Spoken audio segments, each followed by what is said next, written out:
here we have this unique opportunity to pick up the phone and get paid. And I think it's important to know how many contacts per listing appointment. Information is power. So that was like my last major role. I was a site manager. So literally I could sell a $50,000 house. I could do that and make the same amount that I'd make in a week gross. That's my opinion. Like, have high production standards. Everything I did prior to led me exactly to where I am now. There's no limitations on what you can do. All right, guys. So this is our Wednesday meeting. We have a very special guest today, Daniel Harnsberger from Richmond, Virginia. Remind me, Daniel, I might actually have a referral for you. One of my past clients is moving down there, buying an investment property, so I will get that to you soon. But regardless, I want to thank you for joining today because I've looked at your trajectory. I know I met you, I think, at a Mike Ferry event. Geez, this was probably 6 years ago now. Who knows when we first met, but I remember us talking a little and sitting across each other from dinner at the production retreat in 2023. Okay. Oh, wow. Okay. Yeah. So it wasn't that far off, but it was definitely a few years or a couple years in the making of just like us, like getting to know each other better and seeing kind of like where you started out with having like no type of, and I'll kind of give people like a brief history of this because this will be blasted out obviously to the rest of our group and everything here. The reason that I wanted you guys to listen to Daniel today and beyond as a guest speaker, even though you guys love hearing me talk all the time, the reason really is because he has increased his business by 35% year over year for the last 2 years during a transactional recession. And that is no small feat. That is not something that is like easy to do by any means. And I'm sure you'll be blown away by all the magic pills that he's doing to make this happen. And that's what's going to resonate, hopefully, with a lot of us here. But Daniel, thank you for, coming on. And yeah, man. Thanks, Dean. It's good to be had. Yes, sir. Yes, sir. So I'm going to go through some of your numbers really quick so everyone has like a good foundation of what you're about to talk about. So 2021, if I'm not mistaken, it was 55 deals. Is that right? Yeah, that's correct. And 2022, 39. Yeah, I missed two. Okay. And then we'll talk about what happened there. And then 2023, 42. So we went back up there. And then now for 2024, you're going to end the year at approximately around 60 deals. Is that right? Yeah. I'm at 54 pending and sold right now for the year. Wow. That's great. And how many listings do you have? Active right now, I have 5, and I've got 2 incoming soon. But our market's slowing up, so you gotta keep getting new business because it's not like 2021 where every Tom, Dick, and Jane could just throw something on and it'd be under contract in a week if it was running slow.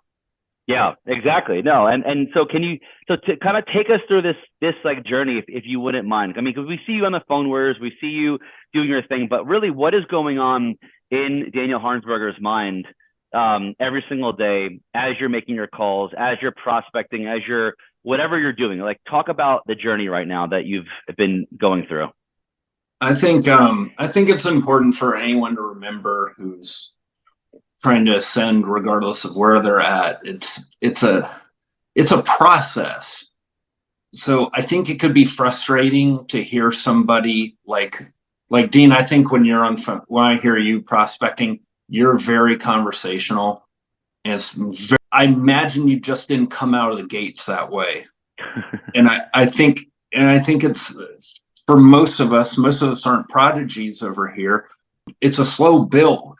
But I think to me, it starts with getting into coaching and then practicing skills and just doing the work and showing up and making the calls. Even if you're not having that much of a success, you got to keep showing up to work every day. And so then it starts with like learning the script, right? Because if you don't have, that's your foundation. It's learning the script. And then they say, make the script you. And you're not going to really figure out what that means unless you're doing it and working on it. And then it's just an evolution from there. And because when you're going from like wherever you're at to learning like an open-ended open-ended question based script. It can feel like learning a second language. And so therefore it's not natural a lot of times. So you would hear me if I was making calls in 2020. That was my first. I joined Mike Ferry coaching, and I know we're all Mike Ferry or Steve Powers here. The end of 2019. So 2020 is my first year doing it. And if you heard me doing any of these calls, it would just was broken up, a lot of pauses, stuttering, all that stuff, because you're trying to figure and sort it out in your head. But once you get it, the questions, then it's the repetitions, and then it's becoming more natural, more flowing, and leading, not to say I'm at mastery level, but ultimately towards mastery, to where it's second nature. That's awesome. I mean, but here's something that I think a lot of people that are on, like newer agents that are on this call right now, that will be hearing this, right? Is that what made you stay in it? Because as you said, right, you were trying to sort it out. You were trying to like figure this out on your own, open-ended questions, like learning a new language. But what made you stick it out in the last 3 years when you had the market forces really against you, and you were still able to like say, like, screw that, I'm not going to have the economy dictate my income and my level of production. So what are you telling yourself every single day in that vein? Well, I think what else are you going to do? Because if you're going to be, to me, I wasn't going to be in this business or anything that I do to do it half-assed. I want to, and here we have this unique opportunity to pick up the phone and get paid. So the more we do it, the more likely we're going to have transactions. So why not perfect that craft, get better at it? And I think coaching, one-on-one coaching, helps with all that, because you have somebody who knows you and can check you. I think being involved in a strong sales culture, whether that's a prospecting group like this, your brokerage. See, I came from a joke of a brokerage. We all joined Mike Ferry Coaching in 2019. And at the time, this was like when they had the East Coast retreats. I wish they would still do them, but they don't. And they were offering 4-month trials. And so there were 7 or 8 of us, and we all joined. And I was the only one that stuck with it past the trial. But I couldn't think of anything else, because nothing I was doing at the time was like, it was all hustle and work, which you can't coach.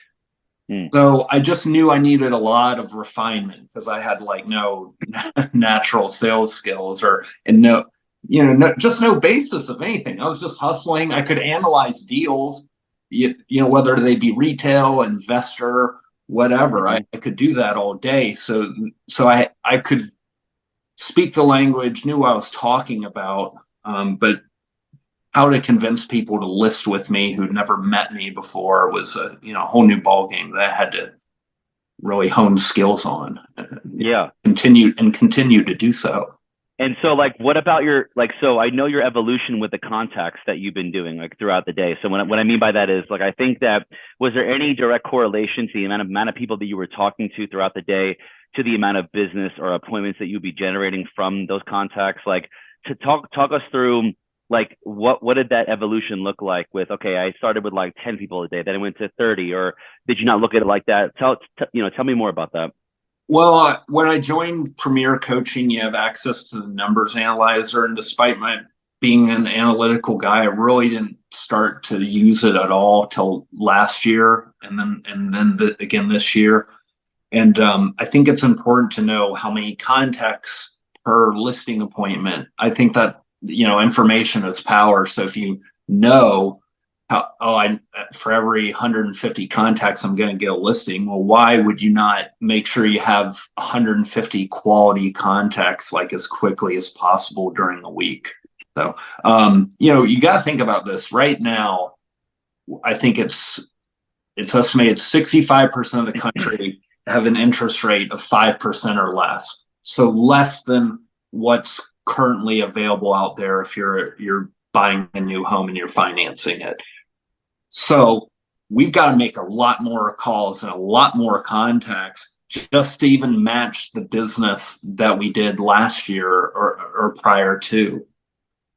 And I couldn't live with myself if I only sold like 30 homes in a year and I worked a full year. I just, that was my second year in the business. So, and I didn't want 2021 where it was a lot easier and people are just like, you could just say, hey, the market's awesome, you should sell. Okay. Like you have to have a greater depth of skill. So that's why I like take time to practice objection handlers, because there's no new objections. So why not get really good at how to handle them? I mean, there are people that are just floating around in our business for 15, 20 years, and they'll tout their experience and the grizzled veterans, but what have they really done? Oh, you're selling 10 homes? Oh, that's awesome, man. Well, no, piss on that. Like, piss on anything but being as good as you possibly can be for the time you're doing it, because we had this like great opportunity to make a shitload of money. Not to be filthy with language. No, it's fine. This is just our meeting for the week, man. This isn't like anything formal, like you're talking to 50,000 EXP agents or anything like that. But yeah, dude, no, I think that's incredible. So it sounds like you really have like a champion's mindset. How did you build that mindset? Do you feel like you took that from any other thing that you did in the past? Did you do this like what developed your mindset and belief in yourself to do the thing that you're doing? Man, that's a really great question. You are the Barbara Walters of Zoom. So, I don't know. I just like money, and I just like money. I mean, well, look at this though. Going in, like, I was in the pharmacy courier business before that. That was like my last major role. I was a site manager, state manager, and also would drive routes, and like I would make 75 grand a year, and it was around, especially in management, it was around the clock work, and it was thankless. I mean, it was awful. I'd take my worst day in this business over my best day in that business. I just look at the opportunity of what it is and where I came from. So, I mean, literally, I could sell a $50,000 house. Not that those exist anymore, but I could do that and make the same amount that I'd make in a week gross by driving and just taking calls all hours of the day. So I just appreciate it for opportunity, what it is. I love it, and I like working at it, and I just can't imagine doing anything like half-assed. Interesting. Like, okay, so you got into this Mike Ferry mindset, which we all know for the most part here. I think we're all either former or current MFO agents at some level. So, like, what do you feel like attracts you to this repetitive boredom, so to speak, of the way of doing business, as opposed to, let's say, networking, direct mail, buying leads, and everything else? I mean, right now you probably have the funding to do those things. So I'm curious what makes you stick to this and not just go stray away and go for the shiny penny. Well, I like to be around winners, number one. So I think the network we have within this, these aren't your average agents. I'm sure there's people just starting, right? But they made a conscious decision, like, hey, I'm in this, I'm going to get coaching, or I'm going to be with a good group where I can learn from some people and elevate it. Because I didn't have that to start. I mean, I was in a silly brokerage with a silly clique culture that it wasn't production based. It was personalities over production. And that just didn't work for me. And just being around that culture, I think what's the other part of your question? I mean, just there's mindset, and what else? Well, just mindset, and like how you go through the repetitious boredom of what we have to do. Yeah. Well, look, I'm certainly fallible. Like, I mean, that's the pitfalls of this business, right? Like, we have the freedom. Benefits are also the pitfalls. Like, it's great that if someone gets sick in your family or you have an emergency, you can take off. You don't have to ask for PTO or anything. But that also leads to inherent danger. You don't have to punch time clock and come in, or you're going to get in trouble. Not with a third party. You can just get yourself in trouble by not bringing in income. But as far as all the allures of social media, I mean, I'm so glad that when the first real estate coaching event I attended was a Mike Ferry one, because I think if I had gone to some of his competitors that really push social media, not that there's anything wrong with social media. I have my VA post for all just listed, under contract, just sold, reviews, all of that stuff. But you can really trick yourself into thinking you're doing work when you're really not. If your objective is to do social media and get business that way, the majority of people who say they're going to do that don't even put out anywhere near enough content to actually make that a thing. And if you're I did, my post for the day, I don't think so, dude. And also, if you're going to do it at a super high quality level. That's my opinion. Have high production standards. Just almost pick a consistency. It sounds like for you, it's if you're going to do the social media thing or do anything else, that's fine. You're not against any of those things. It's more of just your personal choice to make the calling and prospecting be your foundational tool to use in order to generate business. Yeah. Well, it's like Mike says, if you're not trying to find people and they're not trying to find you, which, side note, they're not, then how are you ever going to meet? So, so the answer is to call people. And I mean, furthermore, talk about a saturated market. Look at all the people who do post all the time. And who really looks at it? Other agents. So I probably get one or two transactions a year, something related to social media. But because they see you're busy or you're killing it or whatever the kids say nowadays. But I think it's good to be diverse and call a lot of different lead sources, because there's a ton out there. Yes, no, 100%, man. I think that's what you're saying. So I have a two-part ending questions that I have for today, and then I'm going to leave it up to the group to ask you anything if you still have some time. Yeah. So the first part of this, if you could take a time machine, just going back to the Daniel Harnsberger days when you were a young buck in your 20s, let's say, and knowing what you know now, what would you be telling that young DH kid coming up? Any piece of advice that you could give him, one thing that you could say to yourself back then, if you could take it at that one chance, what are you saying to yourself back then?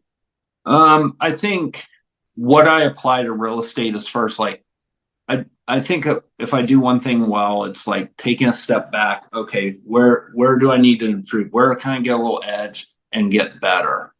What can I take from before, improve on, and make it a strength? How can I not have something that was a failure repeat? How can I avoid that? So I think it's easy to say, well, I'd tell myself to get into real estate and get into coaching right away. But if it was just based on what I was doing, then it would be to apply that mindset and that work ethic and habits towards whatever I was doing.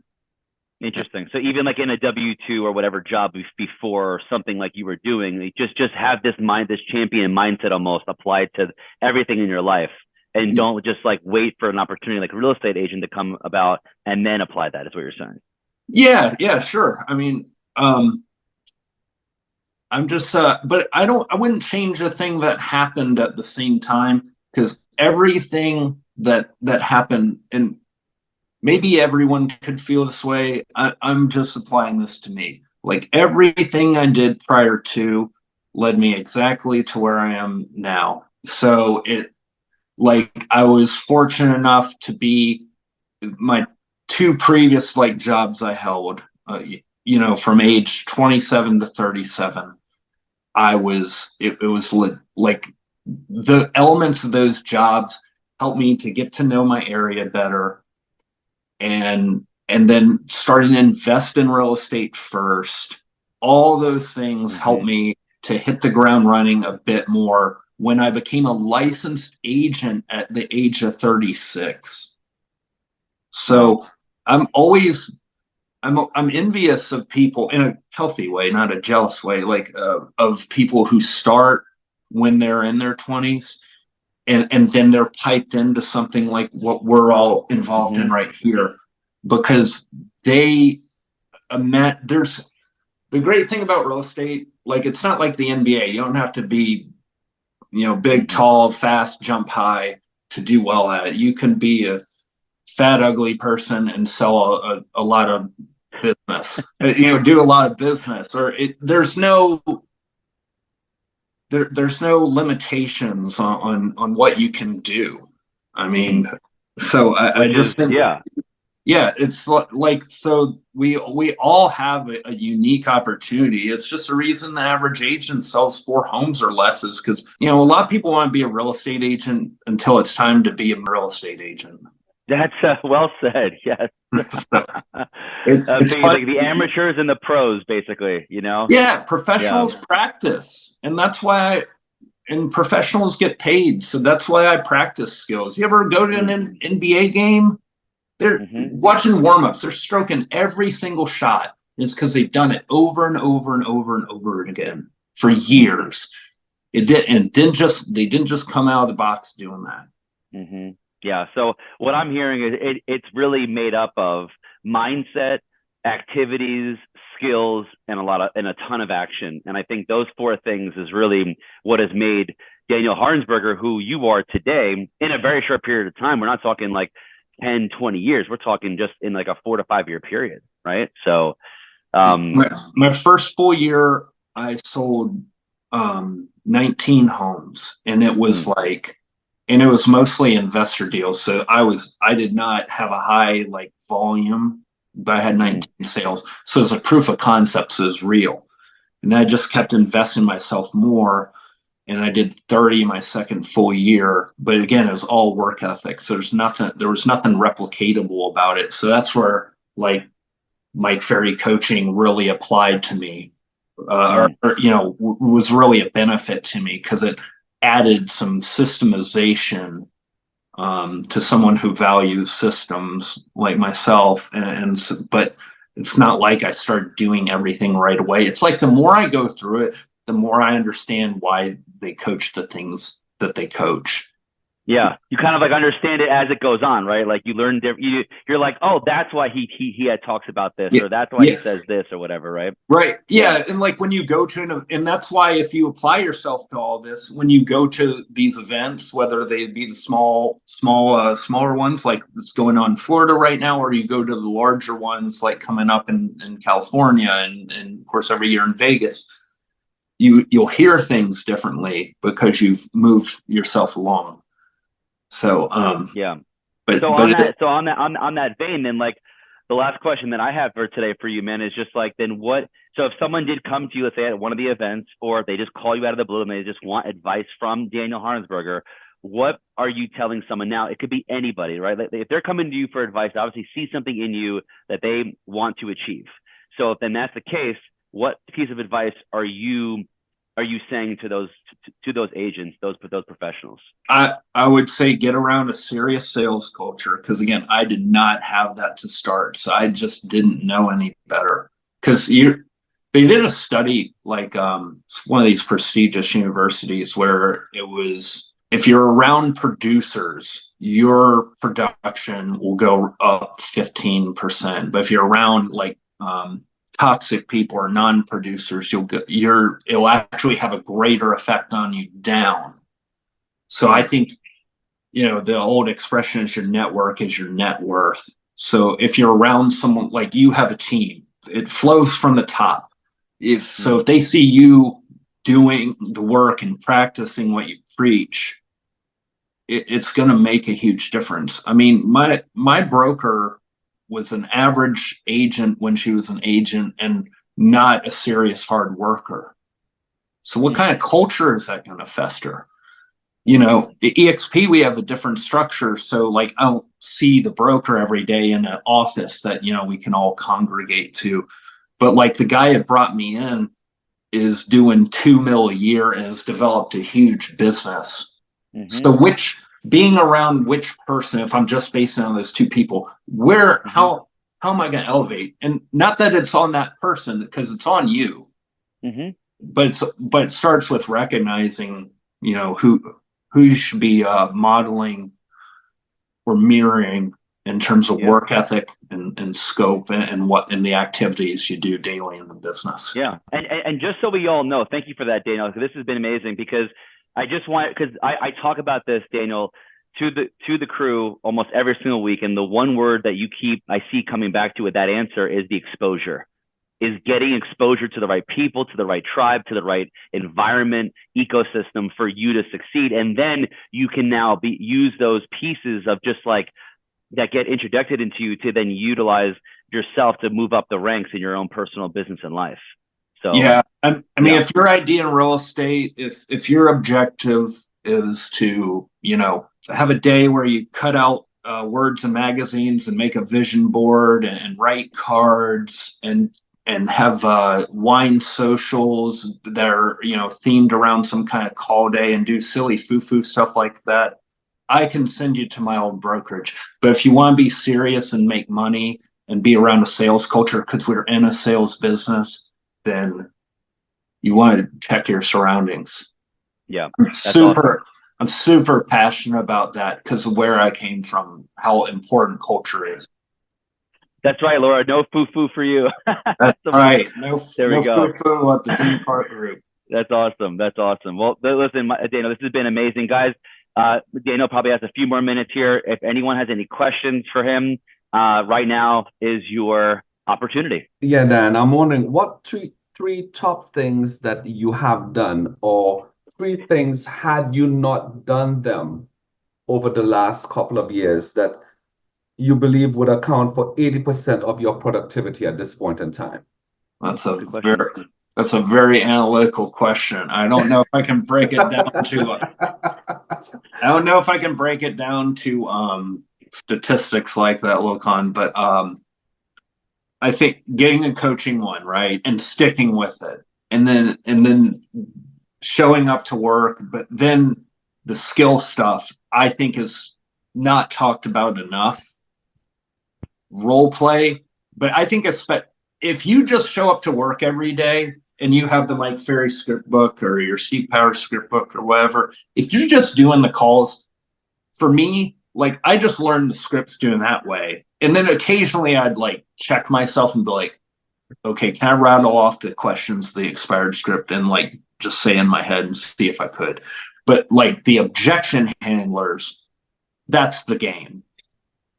Because if you just like throw out the scripts for a second, if you just had like who, what, when, where, why, how, why very rarely, because it's a confrontational question. But I learned that from Mike Slacktish. But Slacktish, he's the man. Yeah, he's awesome. He's awesome. But like so those are the scripts, right? So if you just remember to ask those questions, you almost can't go wrong. So then it's learning the objection handlers, because those are going to be the things that separate the grown folks from the kids.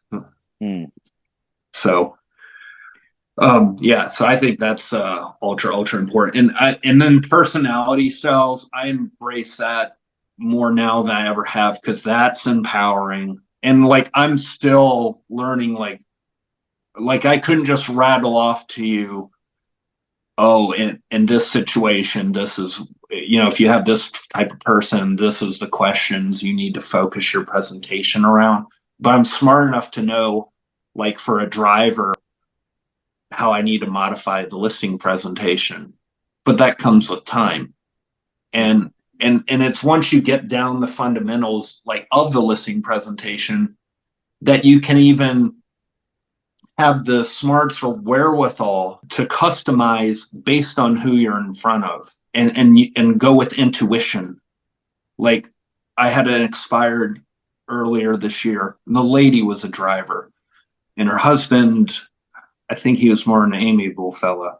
And but they had just had 2 or 3 other presentations. And so I customized it. I said, hey, listen, I know right off the bat, you all have already had like 3 meetings here.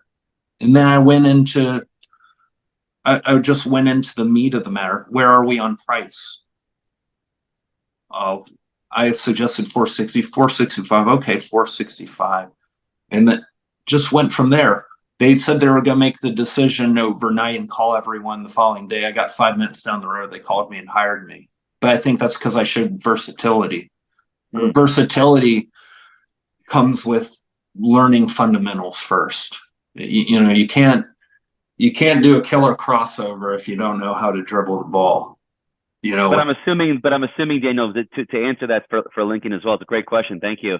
Was also you internalized the scripts and dialogues that were the basics, and then the objection handlers, like you're saying, you were able to just, and then the personalities and everything, you were able to hone in on that because you know and have a foundation of the basics, right? That's just we're clear. It's a bit. Rome wasn't. I hate using cliches, but Rome wasn't built in a day. Not that I'm Rome, but you know, it's a process, and you just have to build and learn these things and appreciate and understand and have reverence to the fact that you're not going to be you're not going to be Susan Heller, you know. She's my favorite personal listening prospect. You're not going to be able to be as good as her out of the gates or a year from now. She's been doing it for, you know, what, 2-3 decades. Mm-hmm. And to think you can be there and, you know, after your first or second year in the business might be a bit unrealistic. Don't stop trying, but just realize it's a process, and you'll be a lot better than you were 5 years from now, or 5 years prior if you stick with it and keep at it. But mostly it's like grizzled veterans who just sell, you know, a handful of homes. You know, they just never practice anything. That's why they don't go anywhere, and then their production goes down as the market does. Mm-hmm. Absolutely, man. What's a normal day for you? What does your schedule look like?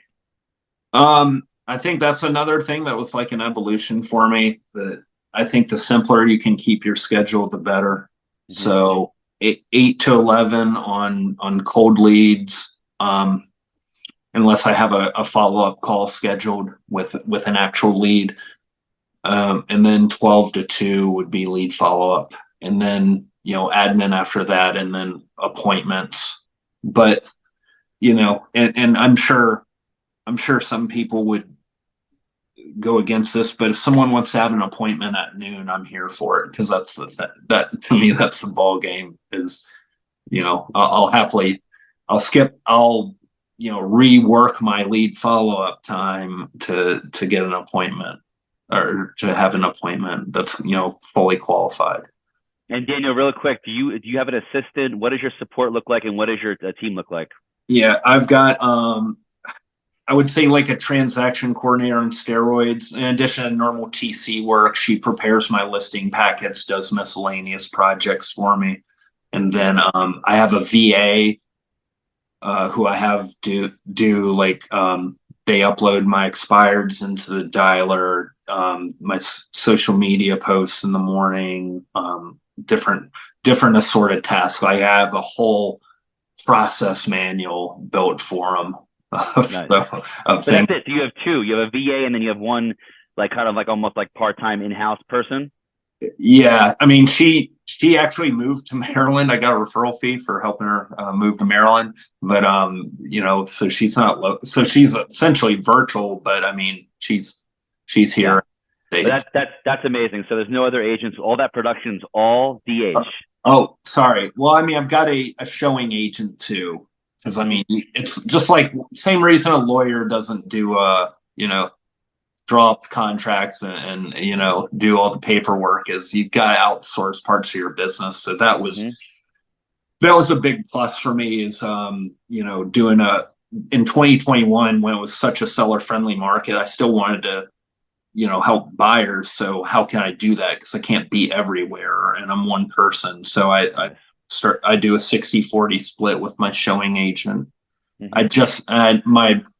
longtime showing agent. He just retired. So like I've got someone 40 years his senior, or excuse me, his junior.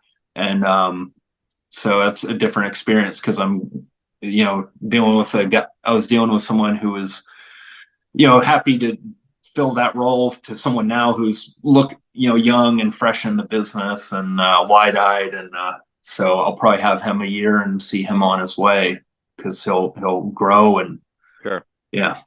Awesome, man. Well, this has been fantastic. Thank you, Daniel. Round of applause for Daniel Harnsberger coming in here today. Really, really appreciate it, man. And yeah, look forward to seeing your growth and reaching that 100 at some point. It's going to happen.